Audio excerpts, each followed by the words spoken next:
Oye, país, buenas noches, oye, país, yo soy Rudy González. Gracias por su compañía en esta hora, como cada noche, aquí para analizar los temas de interés nacional e internacional convertidos en noticias. Comenzamos en un martes, que es un lunes cimarrón, por así decirlo, después de un largo fin de semana. Fin de semana que comenzó el viernes, sábado, domingo, que es el fin de semana, y lunes feriado, viernes y lunes feriado. Y es el último fin de semana tan largote que, bueno, el único que tiene este año aquí en República Dominicana.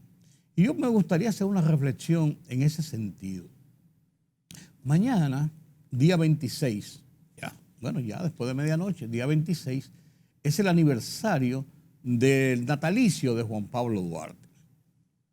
Nuestro prócer que cumpliría 209 años, nació en el 1813 aquí en la ciudad de Santo Domingo. Y el patricio, Juan Pablo Duarte, falleció en Caracas en el 76, en Caracas no, en Venezuela, en el 1876, en el exilio. Pero Juan Pablo Duarte es el primero de la trilogía de padres de la patria que tiene República Dominicana. Es el símbolo de la independencia. Es el símbolo principal de la independencia. Es que tenga más categoría que los otros, pero refleja el ideólogo, el hombre puro, el hombre, el político a seguir, el hombre honesto, el hombre verticalmente imbuido por el respeto a la soberanía, por la dominicanidad. Es el símbolo principal de nuestra identidad como nación. Muy bien que las fechas religiosas, porque está en un concordato que data de principios del siglo pasado, se mantenga, se ajuste, se acomode, lo que usted quiera. Pero cuando usted pone en las manos la comparación entre la festividad, el día feriado para la celebración entre una de las fiestas religiosas y una de las fiestas patrias, como el natalicio de nuestro padre de la patria, uno le cabe dudas de que el día de Duarte se traslade y se celebre otro día y el día real de su fecha natalicia sea un día cualquiera de la semana. Es así, señores. El día de la independencia nacional no se cambia. El día que cae es el día 27 de febrero, día de la independencia nacional. Y el ideólogo principal de esa gesta de la independencia es nada más y nada menos que Duarte. ¿Por qué mover el día de Duarte? O sea, hay una corriente que se aplica en muchos países del mundo de mover días feriados para evitar que en la semana se rompa la semana laboral con un día feriado en el medio. Por ejemplo, este día de Duarte hubiese caído miércoles. Entonces se rompía la semana y eso provoca unos puentes innecesarios, una ruptura de la cadena laboral y comienza de nuevo. Todo eso tiene un sentido económico, un sentido de acomodamiento social, lógico, y yo lo entiendo, y se hace en muchos países. Por ejemplo, en Estados Unidos no se celebran fiestas religiosas, pero las fiestas patrias, hay unas que se mueven y otras que no, dependiendo.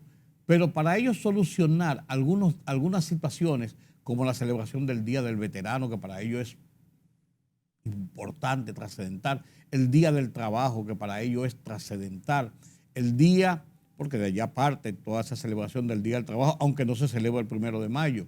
El día, por ejemplo, de Martin Luther King, el día de los derechos civiles y los derechos, el respeto a los derechos individuales.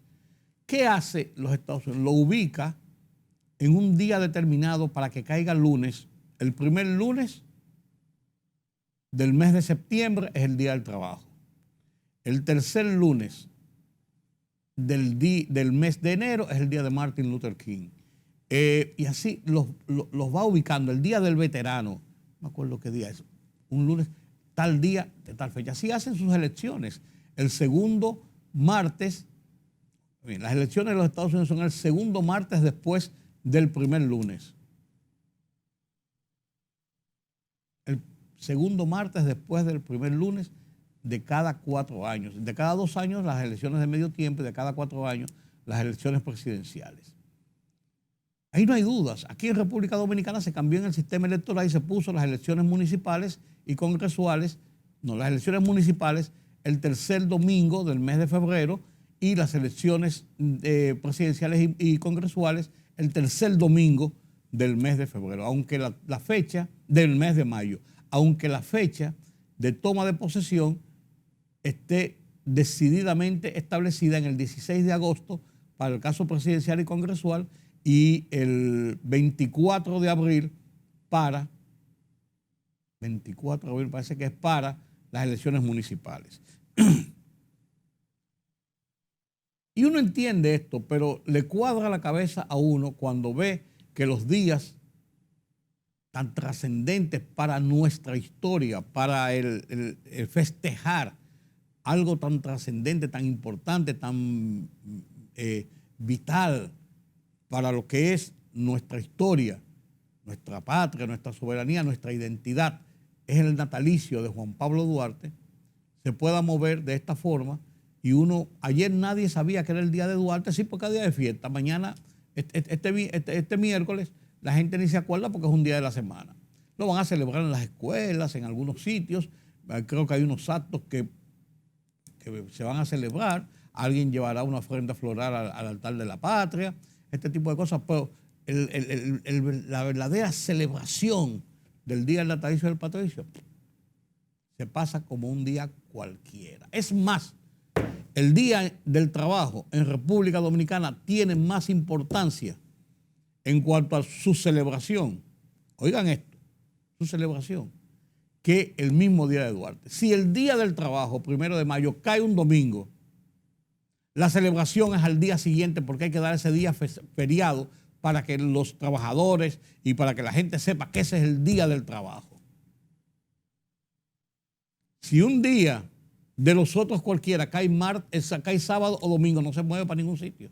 Bueno, los católicos no se mueven, los religiosos no se mueven.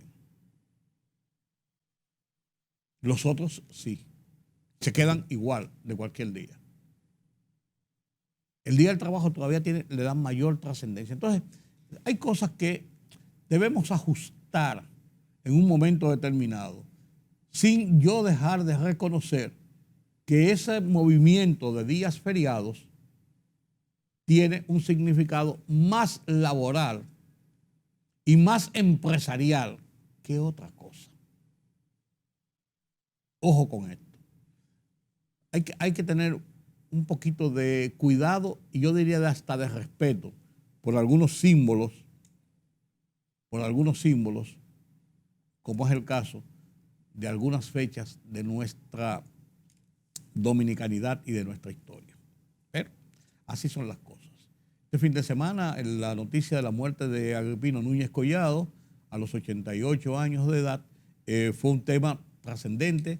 En este lunes se hicieron las honras fúnebres en la Pontificia Universidad Católica Madre y Maestra en Santiago, y allí estuvo la gran generalidad de la dirigencia política nacional, de sectores del empresariado, de sectores de la sociedad, rindiendo un culto, un honor y despedida de un hombre que, con virtudes y defectos, como todos los hombres, hizo por la República Dominicana muchos esfuerzos y logró salvar muchas situaciones enojosas y hizo muchos esfuerzos por la concertación, por la paz, por la solución de problemas. Eso no se lo puede quitar nadie a Agripino Núñez Collado. Un hombre, sacerdote, pero un hombre con virtudes y defectos, vuelvo y digo, pero con unas virtudes que sobrepasan siquiera la mención de cualquier defecto, a mi juicio. Paz a sus restos. Señores, el tema de el fideicomiso se ha convertido en un tema de discusión nacional, el fideicomiso de Punta Catalina.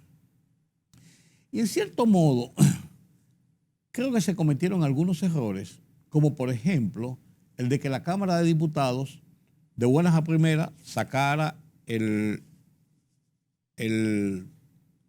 contrato que se le envió, el convenio que le envió el Poder Ejecutivo, porque se trata, este fideicomiso, de una entidad pública y debe ser aprobado por el Congreso, ratificado por el Congreso, lo saca de buenas a primeras, lo aprueba, y nadie se preocupó ni siquiera en que le dieran una lectura, que se cumplieran algunas formalidades. Y esto generó entonces una alaraca que ha llevado a poner el tema de los fideicomisos en discusión. El fideicomiso, y yo no pretendo dar cátedra sobre eso, hablábamos la semana pasada sobre el tema del fideicomiso con Carlos Cuello, en lo que concierne a la parte financiera, estructural, económica. El fideicomiso es una figura que existe en República Dominicana desde hace tiempo. Incluso hay una ley del 2011 que fue votada estableciendo los sistemas de fideicomiso en República Dominicana. Todos los bancos, por ejemplo, tienen fiduciarias. Y se usa mucho, y hay decenas de contratos de fiduciarias y de fideicomisos. Se usa mucho en la construcción. Y esto porque pasó muy reiteradamente situaciones de promotores, de desarrolladores de proyectos inmobiliarios que requerían pagos adelantados. Y usted compraba en planos, como se dice, empezaba a construir este edificio de tantos apartamentos y cada apartamento va a costar tanto y usted debe dar un 10% de inicial y abonar y dar una cantidad de la parte inicial para asegurar esa propiedad y después se sigue construyendo y cuando termine ya usted tiene que tener el dinero en la mano, sea a través de un préstamo, a través del dinero líquido, como sea, pues tiene que tener el dinero a la mano para terminar de saldar. Y pasó en República Dominicana con este auge de la construcción en los últimos años que muchos proyectos, desarrolladores y constructores, promotores, vendían los proyectos en plano y muchos proyectos se quedaron a medio talle. No aparecieron los financiamientos que ellos esperaban o le subieron los costos en el término de hacerlo, se retrasaban las obras, va a estar dentro de 12 meses y todavía los 24 estaban por el tercer o cuarto piso, el dinero no aparecía, desarrolladores, promotores, constructores que se desaparecieron con el dinero, que fueron a parar a la justicia. Conozco un caso emblemático de amigos comunes, y lo cito, el caso del edificio donde compraron ahí en Naco, Miguel Guerrero, Juan Bolívar Díaz, que vivía ahí, vivían varias personas conocidas en ese edificio y ese proyecto, después que habían pagado y todas las cosas, lo dejaron a medio talle. Y ellos, en pleito de justicia y todo eso, para no perder la inversión que ya habían hecho, tuvieron que diligenciar por su cuenta financiamientos y sacar de sus ahorros y lo que fuera, para terminar el edificio y poder asumir su propiedad por la que ya habían pagado, porque hubo un lío con eso de ese género. Entonces, las fiduciarias generadas en los bancos lo que hacen es que asumen todo el manejo financiero operacional de un determinado proyecto, de un determinado convenio, de un determinado bien, lo administran bajo la garantía, en este caso los bancos, las fiduciarias, bajo las garantías de que ese financiamiento, ese proyecto no se va a parar porque alguien meta la mano o alguien haga lo indebido. Ellos son los garantes de que se maneje todo dentro de la transparencia, dentro de la legalidad, dentro de los reales tipos de financiamientos, del cumplimiento del objetivo de ese proyecto o de ese bien. Entonces, los bancos dan esa garantía a través de esas fiduciarias. Y eso, pues usted ve en muchos sitios, pero un tema que dice, proyecto, antes te veía, proyecto financiado por el banco tal, Ahora dice proyecto, financiamiento a través de la fiduciaria o complejo fiduciario de tal cosa, por el banco tal. Entonces eso se ha trasvasado a algunas operaciones en el sector público. El caso de la red vial, hay varios casos. Y ya son muchos los casos de fiduciarios, de sistemas fiduciarios que están operando. En el caso de Punta Catalina, dentro del marco de toda la controversia que ha tenido el proyecto de la construcción y puesta en operación de Punta Catalina, que se ha dirimido incluso a una parte política, yo creo que eso es lo que ha contaminado, en cierto modo, una obra trascendente para la República Dominicana. Se ha politizado muchas de las operaciones de las partes, que sea del gobierno anterior, que si fulano, que si Perencejo, que si el proyecto está ahí. Ya la obra está ahí. El proyecto se cumplió. ¿Qué hay que hacer? Identificar realmente, hacer una evaluación de cuánto costó el proyecto, de si se cumplieron como una obra pública, si se cumplieron con todos los requerimientos que conlleva una obra pública. Pero el fideicomiso de por sí para la operación de Punta Catalina está basado en las legalidades que los fideicomisos establecen. Que han salido ahora algunas propuestas de que se debe hacer una ley especial para fideicomisos de obras públicas. Podría ser. Pero lo que se está haciendo no es ilegal, no violenta ninguna norma establecida y ha funcionado. Entonces, este fideicomiso de Punta Catalina apunta a una garantía del manejo transparente, pulcro, real, equitativo de toda esta obra, cuyo propietario es el Estado Dominicano, cuyo operante es el Estado Dominicano y cuyo beneficiario de los bienes producidos en esa inversión es el Estado Dominicano. Entonces, esto establece una garantía más allá incluso de la garantía que debe dar el Estado Dominicano sobre cualquier obra que regentee o maneje. El fideicomiso de Punta Catalina es un sello de garantía y de seguridad. Que si se lo van a entregar al sector privado para que ellos se conviertan en dueños de Punta Catalina. Eso no se ha contemplado. Eso no se ha dicho. Y por demás, señores, se ha hablado, y lo venían hablando desde el gobierno anterior, desde las administraciones anteriores, cuando se hizo esta obra, que en un momento determinado Punta Catalina podían venderse una parte de las acciones de Punta Catalina para el gobierno, que puso una gran parte en la inversión de su construcción, pueda recuperar parte de esa inversión, pero manteniendo la mayoría de acciones, el control accionario y por tanto el control de administración, tanto para su operación como para su esquema financiero de cobro de energía eléctrica. O sea, todavía esto se ha hablado desde hace mucho tiempo, pero nada se ha puesto sobre la mesa en concreto.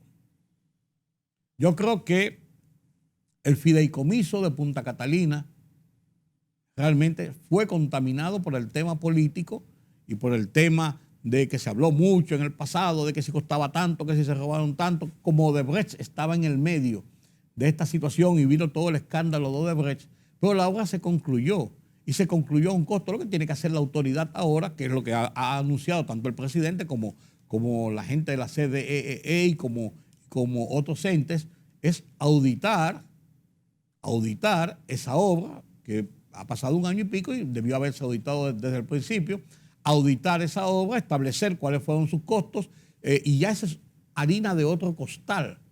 Pero eso no invalida, sino que por el contrario garantiza que con ese fideicomiso, si hubo todavía algunas discrepancias en cuanto a los costos de la obra y en cuanto a lo que se vale la obra, en cuanto a lo que se dijo que se gastó y si se gastó de una u otra forma, esto no invalida las garantías de que la operación de ese bien del Estado se maneje de una forma transparente, pulcra, honesta. Yo creo que se ha querido crear una tormenta en un vaso de agua, que quizás no hubo una explicación definida en un momento tal, es posible. Que quizás ahora que pase al Senado se lea con todos los detalles y se haga hasta si es necesario una suerte de vistas públicas, todo eso es posible. Pero en el fondo, en el espíritu de lo que se está haciendo y en la forma como se ha hecho, el fideicomiso de Punta Catalina es una garantía de preservación, de manejo y de resultados de esa obra que se llama Punta Catalina. Ese es mi parecer. Ese es mi parecer. Hay otro tema, que es el tema de INAVIE, del cual yo voy a profundizar un poco más en el programa de mañana, cuando tengo aquí a Carlos Cuello y quiero hablar un poco más con detalles sobre este tema de INAVIE, que es una entidad del Ministerio de Educación que ha venido transitando de males en males, de escándalos en escándalos, de denuncias en denuncias, de críticas en críticas, y que parece que ahora ha llegado un momento en que el tema podría ir a los tribunales. Podría ir a los tribunales y allí, en los tribunales, establecer entonces realmente qué pasó, qué no pasó, cómo pasó, si es que pasó alguna situación. El PECCA, la Procuraduría Especializada sobre Persecución a la Corrupción, decidió hoy, que era el plazo final, apelar solamente las sentencias emitidas por el tribunal sobre el caso Odebrecht en el caso de Víctor Díaz Rúa, que fue condenado, y de el abogado Conrado Pitaluga, quien fue descargado de todos los cargos. Recuerden que en la sentencia dictada en el mes de diciembre se estableció exculpar, declarar inocentes, no establecer culpabilidades judiciales contra 5 de los implicados, eran 7 que se fueron al final, 6 que fueron al final, 4 de los implicados, y solamente 2 condenas, una a Ángel Rondón y una contra Víctor Díaz Rúa. El PECCA dijo que iba a apelar y solamente apeló la de Víctor Díaz Rúa y la de Conrado Pitaluga, uno de los exculpados. Estaba a la espera, en la tarde de hoy, tarde-noche, no tengo los detalles, de qué iba a hacer la defensa de estas personas que fueron unos condenados y otros exculpados. Claro, las defensas no van a apelar sobre los que fueron exculpados. La defensa podrían apelar sobre los casos de los que fueron condenados. La defensa solamente tenía para apelar 2 personas, Víctor Díaz Rúa y Ángel Rondón. El PECCA podía apelar sobre cualquiera, si no estaba conforme, pero no es verdad que contra los que descargaron los abogados de la defensa o las defensas de estos iban a apelar a un descargo puro y simple. Quizás podían apelar a las condenas de Víctor Díaz Rúa, buscando una reducción de pena que se le declarara inocente, y la de Ángel Rondón de igual forma. Pero este es el caso hoy en el tema Odebrecht, que comenzó en el 2017 con aquellos aparatosos allanamientos y arrestos y aquella espectacularidad del tema Odebrecht y todo esto, que resultó en un disparo de salva, porque eso se fue desnaturalizando. Después tuvieron presos como medida de coerción, después los pusieron en libertad y se demostró que ellos han cumplido cabalmente con asistir a los juicios, que no eran objetivo de fuga, ni peligro de fuga, ni nada de esto. Entonces, esto llegó 4 años después, señores. 4 años, van a cumplir 5 años en mayo de este año. Y todavía el proceso está dando vuelta en los tribunales. Ahora con la consecuencia de las apelaciones y posiblemente después con el caso conociéndose en la Suprema Corte de Justicia como última instancia. Lo cual son situaciones regulares, ordinarias, diría yo, para lo que son los procesos, pero uno nunca piensa que pueden durar 5 años cuando todo este procedimiento nuevo en el Código de Procedimiento Penal buscó establecer estrictos marcos de periodos de tiempo para que los procesos fueran acortados, no en desmedro de que se haga una sana justicia y de que las partes puedan imponer, explicar sus razonamientos. Esta es la realidad, señores. Esta es la realidad. Permítame la pausa.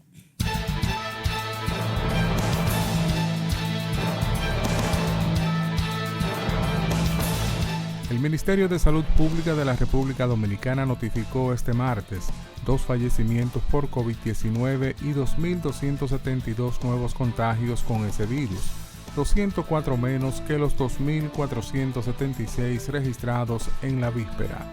Detalló que en el país hay 22.095 casos activos y 517.942 personas se han recuperado de la enfermedad. El director general de Contrataciones Públicas, Carlos Pimentel, reveló que los resultados preliminares de la investigación que lleva a cabo el órgano rector junto a la Unidad Antifraude de la Contraloría General de la República en torno a pasadas gestiones en el Instituto Nacional de Bienestar Estudiantil, INABI, tienen indicios de naturaleza penal, por lo que serán remitidos ante la Procuraduría General de la República oportunamente. Los Centros para el Control y la Prevención de Enfermedades CDC de los Estados Unidos actualizó sus datos y colocó a República Dominicana en el nivel 4, lo que indica que el país posee una alta incidencia del coronavirus e inseguridad ciudadana. Entre las naciones que también están en nivel 4 figuran Canadá, Bélgica, las Bermudas, Bahrein, Colombia, Panamá, Costa Rica, Portugal, Qatar, Israel, Suiza, Irlanda, entre otros. Tras la negativa de los maestros agrupados en la Asociación Dominicana de Profesores, ADP, de integrarse por la alta tasa de positividad que se registra en el país del COVID-19, es hoy cuando se inicia la docencia presencial en todos los centros educativos del sector público dominicano.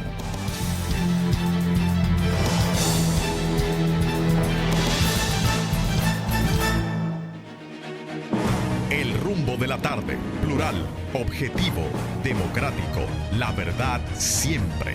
Con 3 verdaderos profesionales del periodismo y la comunicación, Georgie Rodríguez, Juan TH y Rudy González. Los Poderosos.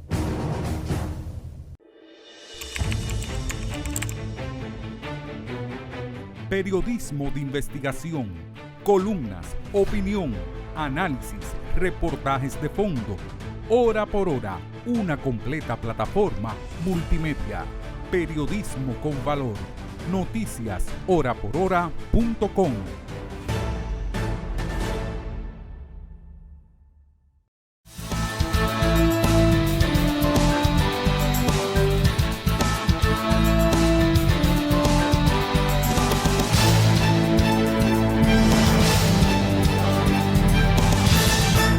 Clases hoy en República Dominicana, nueva vez después del asueto de Año Nuevo, las clases en las escuelas públicas. Recuerden que los maestros, los educadores a través de la ADP se cogieron 2 semanas indicando que ellos no debían volver a clases por el auge, el rebrote en el coronavirus. Esto ya se zanjó y este lunes, lunes, arrancaron las clases de nuevo. El tema del coronavirus, que no cede, 2.476 infectados en la jornada de las últimas, 2.272 nuevos infectados en la jornada de las últimas 24 horas, con 2 fallecimientos y una positividad de 29.25%, muy alta. Y en el tema de las internacionales, el tema de Ucrania sigue con muchas tensiones, con la advertencia de los Estados Unidos de que eviten una acción militar de Rusia sobre Ucrania mientras se despliegan 8.500 soldados norteamericanos a la zona y los Estados Unidos piden a sus ciudadanos que salgan de Ucrania. Eso aumenta las tensiones porque la OTAN ha dicho también y ha advertido a Rusia que no intervenga para que eviten un problema.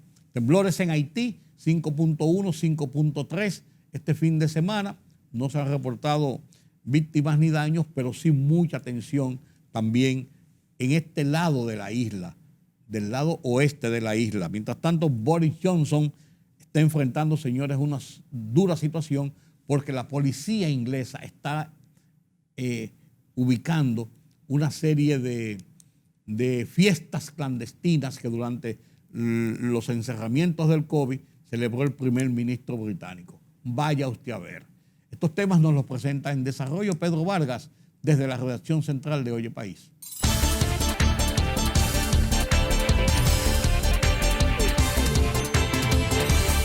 Más de 60 cazas y cazabombarderos rusos participan en unos ejercicios de lanzamiento de misiles en el sur de Rusia, en la península de Crimea anexionada en 2014 y las regiones de Rostov y Krasnodar, próximas a Ucrania, así lo informó la oficina de prensa de la circunscripción militar rusa del sur. El secretario general de la Organización del Tratado del Atlántico Norte, OTAN, Jens Stoltenberg, avisó tras una conversación con los presidentes de Estados Unidos y otros miembros de la alianza que cualquier agresión de Rusia contra Ucrania tendrá costos graves. Al menos 2 muertos, varios heridos y 35 casas averiadas dejaron varios terremotos, unos de ellos de magnitud 5.3 registrados ayer en el departamento de Nip, en el sur de Haití, y llevó al cierre de escuelas y negocios, según informaciones preliminares de la Dirección de Protección Civil. La inesperada rebelión de una veintena de parlamentarios oficialistas puso en serios aprietos a la presidencia de Xiomara Castro antes incluso de que tenga lugar el próximo jueves la investidura de la primera mujer que gobernará Honduras.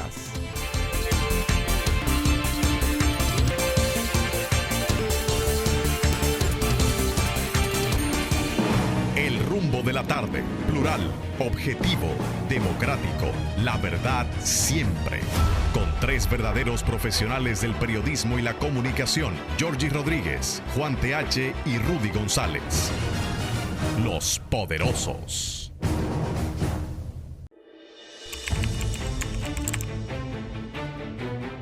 Periodismo de investigación, columnas, opinión, análisis, reportajes de fondo.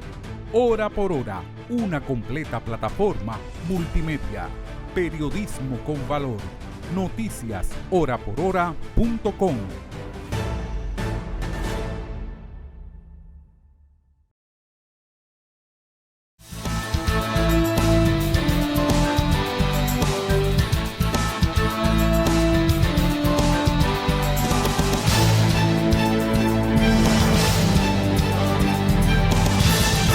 América, la Agencia Internacional de los Estados Unidos, presenta en su sección Foro uno de sus análisis semanales sobre la situación, en este caso, de el primer aniversario del gobierno del presidente Joe Biden y cómo se ha reflejado esta administración demócrata hacia América Latina. ¿Qué piensa América Latina? ¿Qué piensan los Estados Unidos de esta relación durante esta administración demócrata? Gonzalo Abarca, quien es el productor del programa Foro de La Voz de América, nos presenta esta emisión, este debate, este panorama, América Latina, Estados Unidos. Con este reportaje me despido de ustedes hasta mañana, nueva vez aquí en Color Visión. Yo soy Rudy González. Pasen un feliz resto de la noche y no se pierdan este reportaje de La Boa.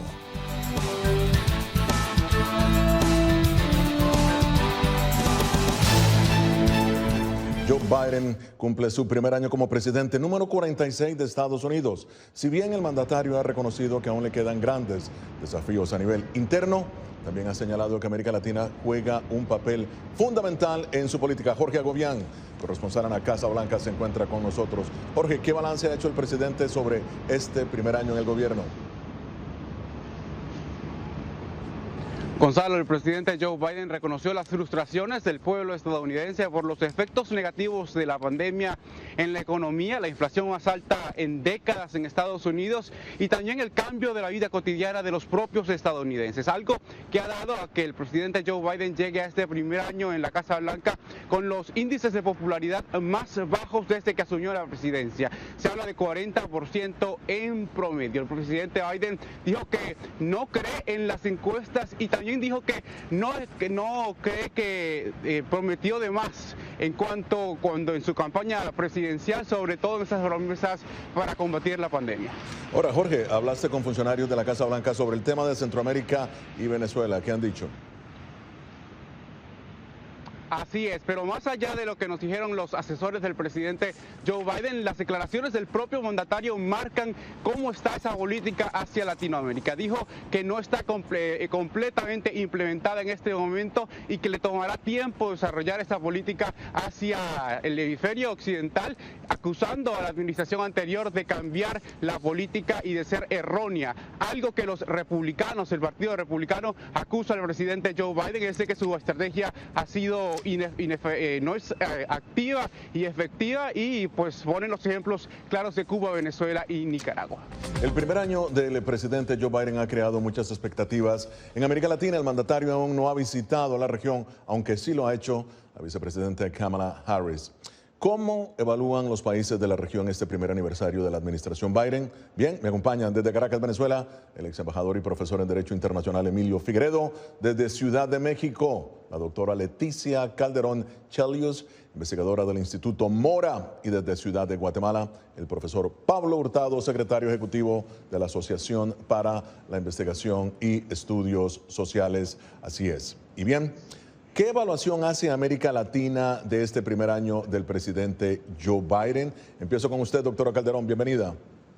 Bueno, pues mira, yo creo que hablar de América Latina como un todo empieza a complicarnos, porque realmente la experiencia de cada región y cada país ha sido diferente y tiene mucho que ver, desde mi punto de vista, también del lugar que ocupan en la relación los gobernantes. En este caso, yo hablando de México, bueno, ha sido un año muy complicado, sobre todo por el flujo migratorio con destino a Estados Unidos, que México es el último filtro y ha tenido un papel de contención de este flujo migratorio de manera en algunos momentos violenta, lo hemos visto, pero también, digamos, forzada por las circunstancias que se han dado y las negociaciones que seguramente están aquí atrás de esto y que explican en gran parte también mucho de lo que el gobierno mexicano ha logrado avanzar en cosas que acá son fundamentales, y solo menciono algunas. Una tiene que ver con lo de las vacunas. En México ha sido muy exitoso la estrategia de avanzar vacunando a la población y no hay reticencias de manera masiva como hay, por ejemplo, en Estados Unidos, lo cual, bueno, pues constituye un paso adelante. Y la otra tiene que ver también con que, aunque la inflación acá también es alta, pues ciertamente hay como programas que están tratando de, digamos, equilibrar este asunto y no se ha desbordado como un tema que políticamente esté golpeteando en este momento. Entonces, yo creo que esto tiene que ser visto a la luz de la relación también con Estados Unidos y lo pongo acá en el tablero para empezar. Claro, muy bien, embajador Figueredo. Su lectura rápidamente. Nuestra amiga de México, América Latina no se puede ver como un todo. A mí me parece muy importante que ha habido continuidad entre algunas de las medidas que fueron hechas por el gobierno anterior y que no se han interrumpido, por lo menos en el caso de Venezuela, en el que sigue habiendo un apoyo partidista al enfrentamiento de la dictadura de Maduro. Pero también hay que entender que quizás el mensaje más importante y más claro de Biden en este primer año, que ha sido un año muy difícil por él, por las razones internas, por la pandemia, por la inflación, etcétera, es que él está tomando una posición muy clara para enfrentar las autocracias. Y en el caso de la autocracia, no son solamente la autocracia latinoamericana, e inclusive en América Latina es muy clara su posición con respecto a El Salvador. En Venezuela yo lo veo positivo. Yo creo que hay mucho por hacer. quizás hay que ser más activa la posición de Estados Unidos en nuestra región para no dejar que ese espacio esté en manos de los chinos y en segundo lugar de los rusos. Claro. Bien, profesor Hurtado, ahora su análisis rápidamente. Sí, de una forma muy concreta y muy rápida, yo creo que lo que ha tocado enfrentar a la administración Biden es un reposicionamiento de la región. Comparto con los colegas que no podemos hablar como un todo de la región, sin embargo, Latinoamérica se ha vuelto un lugar de mayor atracción, de mayor interés para las diferentes influencias políticas, geopolíticas a nivel mundial, con diferentes factores, diferentes elementos que conjugan entre sí. Y dentro de esa situación que ha cobrado interés Latinoamérica, están sucediendo una serie de situaciones sociopolíticas al interno de los distintos países que inevitablemente afectan la forma como se ha diseñado la relación, la estrategia de relación con los distintos países de Latinoamérica. Y eso tal vez es el principal elemento que hace falta desarrollar y poder concretar. Ahora, Centroamérica y México han sido dos de los focos de esta administración. Esto fue lo que dijo a La Voz de América la subsecretaria adjunta de la Oficina de Asuntos del Hemisferio Occidental del Departamento de Estado, Emily Mendrala. Nosotros valoramos que la corrupción puede dañar muchos aspectos de una sociedad, no solo la gobernanza, pero también la seguridad, el acceso al empleo, y puede resultar en más inmigración del país. Así que nosotros vamos a seguir trabajando en este tema en el norte de Centroamérica como un enfoque prioritario. Bueno, ese enfoque prioritario, profesor Hurtado, la administración ha hecho hincapié en la lucha contra la corrupción en los países del Triángulo Norte. Usted está en uno de ellos. ¿Cuál es su balance rápidamente de lo que ha hecho la Casa Blanca hasta el momento en materia de transparencia, fomento de la democracia en la región? Claro. Tenemos que tener presente que la administración Biden-Harris diseñó la estrategia para atender las causas fundamentales para la migración en Centroamérica, y uno de los pilares fundamentales de esto es justamente el combate a la corrupción, fortalecer la gobernanza democrática y avanzar en el fortalecimiento del Estado de Derecho. Sin embargo, el paso de la concepción de esa estrategia hacia su implementación ha presentado una serie de valladares, una serie de factores que han afectado su fácil implementación. Por ejemplo, no se ha tomado en cuenta pues, la receptividad que pudiera darse de los distintos países, y por eso la experiencia, hablando en el caso del Triángulo Norte, ha sido muy variada. Desde una experiencia en El Salvador de bloquear, objetar cualquier tipo de acción, una situación en Honduras, pues con los señalamientos sobre todo del hermano del presidente saliente, de estar relacionado con crímenes de narcotráfico, crimen organizado, y en el caso de Guatemala, pues con las particulares polarizaciones que han existido luego del combate a la corrupción. Claro. Es bastante complejo, ¿no?, el cuadro. Pero ahora le pregunto a la doctora Calderón, ¿cómo puede Estados Unidos trabajar con los gobiernos de la región si al mismo tiempo, doctora, impone sanciones a funcionarios, a varios de ellos en la región? ¿Tu respuesta? Bueno, pues yo te diría que hay un cambio histórico, digamos, por lo menos desde México no se está viviendo en términos de la misma relación que se ha tenido durante décadas.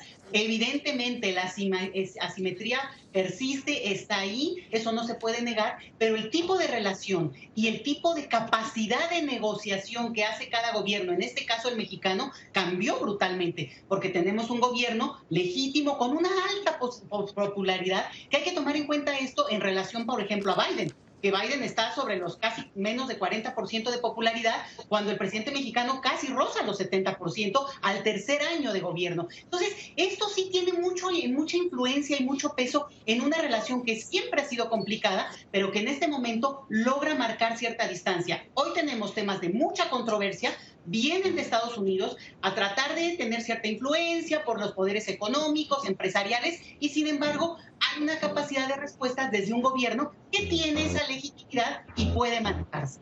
el embajador Figueredo, hablaba precisamente la doctora Calderón de esa relación especial entre México, Estados Unidos, pero vámonos un poco al sur, donde se encuentra usted, la relación de Estados Unidos con el cono sur. ¿Qué le ha parecido hasta el momento esa política de sanciones, esa política del presidente Joe Biden hacia la región? Yo creo que hay que diferenciar Centroamérica de Suramérica, no es el cono sur, porque el cono sur es la parte más al sur de Latinoamérica. Yo creo que desde la Alianza para el Progreso del presidente Kennedy no ha habido una política sistemática, organizada hacia América Latina. Lo que a mí me parece importante en este momento es la posición del presidente Biden de simplemente apoyar a la democracia y combatir a las autocracias.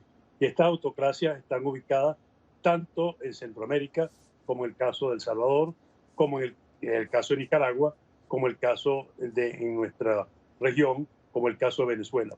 Yo creo que defender a la democracia, defender a los valores humanos, es fundamental y no se puede atacar a las sanciones, porque las sanciones son un instrumento justamente para el restablecimiento de la democracia.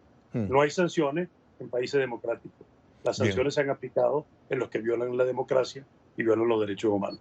Ahora, doctor Hurtado, Estados Unidos ha enviado a la región 54 millones de vacunas. Sin embargo, muchos comentan que la Casa Blanca se enfoca demasiado en el tema de migración y no invierte en el desafío de la seguridad en la zona. Usted está precisamente en una zona de mucho conflicto. ¿Su opinión? Sí, definitivamente para poder mitigar esas causas de la migración se necesita un abordaje integral. La pandemia, no se puede negar, es una situación que ha venido a afectar el normal desenvolvimiento de los distintos países y como primer medida, pues el atacar la pandemia, el lograr la vacunación, se ha vuelto un elemento fundamental. Sin embargo, en la medida en que no se vayan abordando al mismo tiempo las demás causas que provocan la migración, difícilmente se va a lograr el impacto deseado. Muy bien, doctora Calderón, la pobreza, la violencia, la represión y los efectos del cambio climático son solamente algunos de los factores de la migración latinoamericana a Estados Unidos, según un estudio de la propia OEA. ¿Cómo ha enfrentado Biden esos retos, cree usted, en este primer año? Pues yo creo que para Biden ha sido un reto el primer, digamos, reincorporarse a todo el Pacto de París y todo este intento mundial por enfrentar esta que es realmente la amenaza para el mundo.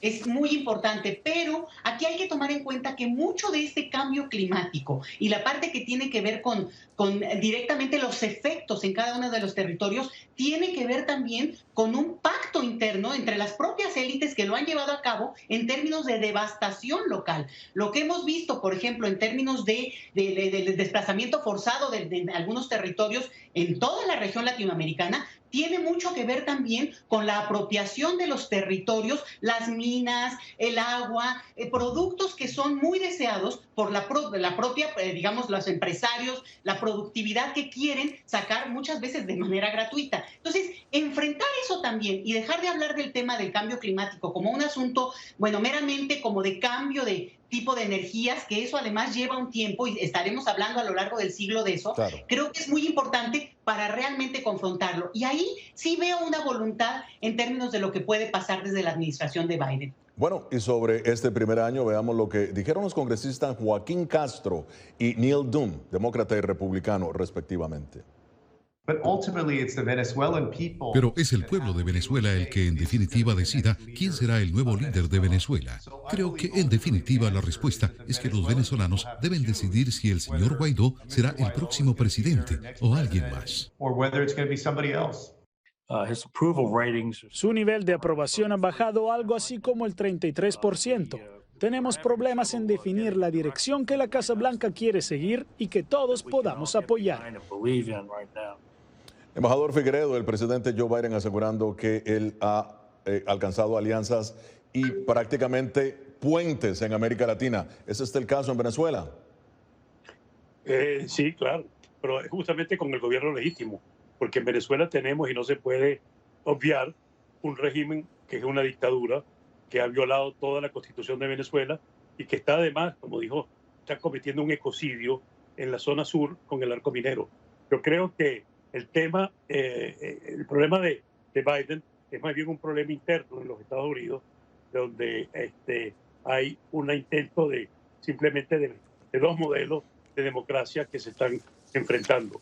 Yo creo que por lo menos en el caso de Venezuela, hasta ahora, tanto los republicanos como los demócratas están apoyando la política que está siguiendo Biden, que no es muy distinta que la que aplicó Trump con respecto al gobierno de transición en Venezuela. Muy bien, usted que fue, muy rápidamente, usted que fue embajador precisamente, ¿tienen éxito este tipo de puentes diplomáticos?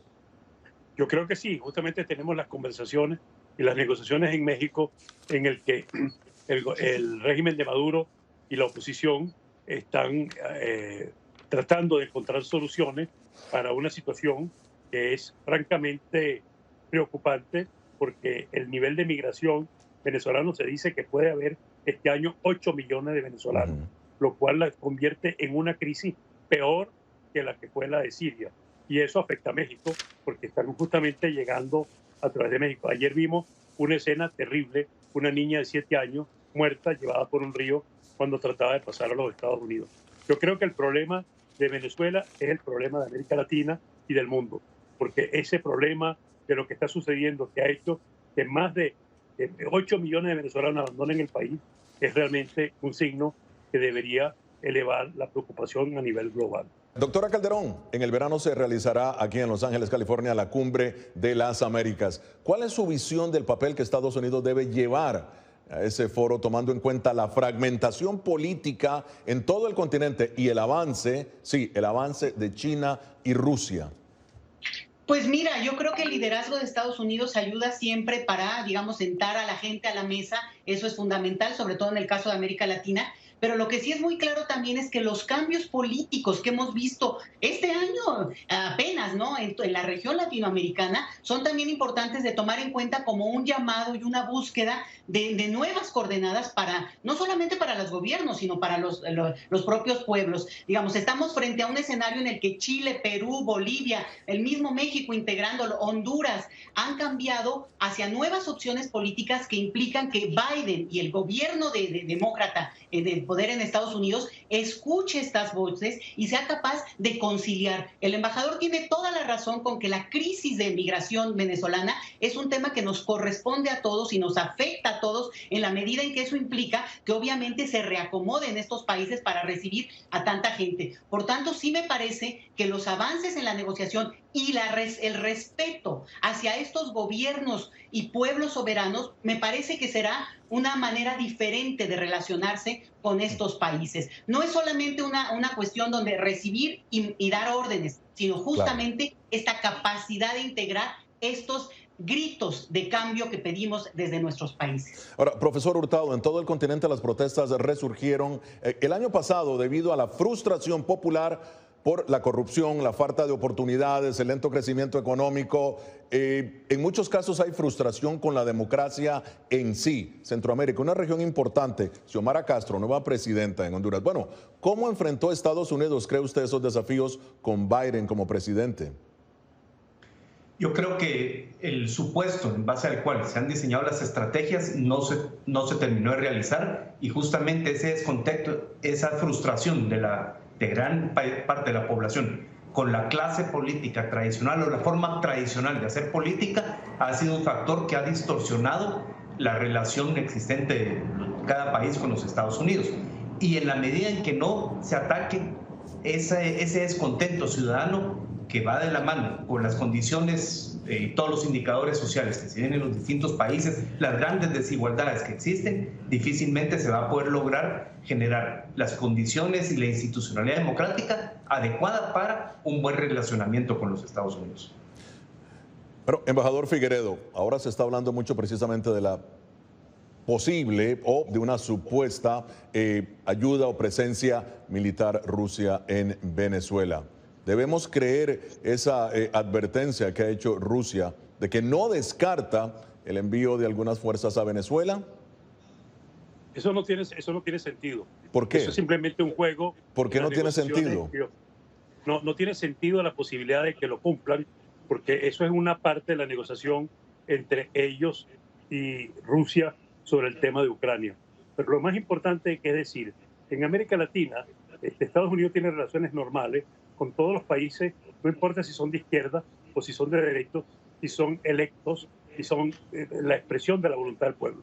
Pero eso no es el caso ni de Nicaragua, que fue una elección fraudulenta, ni el caso de Venezuela, ni el caso de Cuba. Entonces yo no creo que la contraposición es izquierda y derecha, porque hemos visto una posición fuerte de Estados Unidos con respecto a El Salvador, que en el fondo se puede calificar como un gobierno de derecha.